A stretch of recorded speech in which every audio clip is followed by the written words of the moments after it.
সুখী, সমৃদ্ধ, উন্নত ও স্মার্ট বাংলাদেশ বিনির্মাণে অঙ্গীকার এই শিরোনামকে সামনে রেখে 2024-25 অর্থ বছরের জন্য 7,97,000 কোটি টাকার জাতীয় বাজেট প্রস্তাবের উদ্দেশ্যে জাতীয় সংসদ ভবনে পৌঁছেছেন অর্থমন্ত্রী আবুল হাসান মাহমুদ আলী। বৃহস্পতিবার দুপুরের দিকে 2024-25 অর্থ বছরের বাজেট ঘোষণার জন্য ব্রিফকেস হাতে নিয়ে সংসদ ভবনে পৌঁছান তিনি।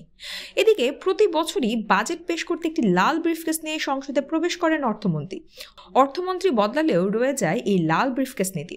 কেন এই ব্রিফকেস, কিভাবে এলোই বা এই ব্রিফকেস স্মৃতি, কি কি থাকে আসলে এই ব্রিফকেসে, এসব নিয়ে কৌতূহল ও রহস্যের যেন শেষ নেই।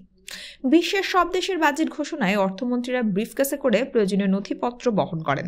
বাজেট বক্তৃতায় ব্রিফকেসে থাকা লিখিত নথি থেকে তা পাঠ করেন তারা। এর ইতিহাস হিসেবে জানা যায়, শিল্প বিপ্লবের পর ইংল্যান্ডের অর্থনীতি অনেক বড় হয়ে যায়। বাজেট বিষয়ক প্রস্তাবগুলো শুধু একটা মানি ব্যাগে সংকলন করা সম্ভব হচ্ছিল না, সেজন্যই মানি ব্যাগের পরিবর্তে আসে ব্রিফকেস।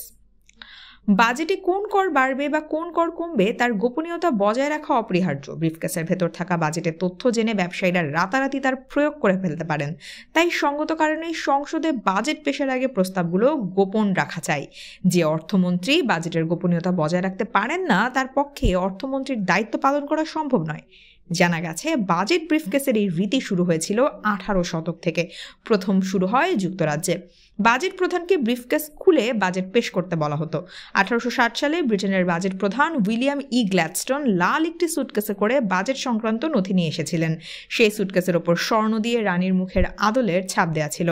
ওই একই ব্যাগ বহু সরকারের আমলেই ব্যবহার করা হয়। প্রথা অনুযায়ী লাল ব্রিফকেস হাতে বাজেট পেশ করতে সংসদে ঢোকেন অর্থ বিভাগের প্রধান। তবে এই রহস্যময় ব্রিফকেসের রং সবসময় লাল ছিল না, অনেক সময় তা বদলেছে। তবে রং যাই হোক না কেন, এই ব্রিফকেসকে বাজেটের প্রতীক ধরা হয়।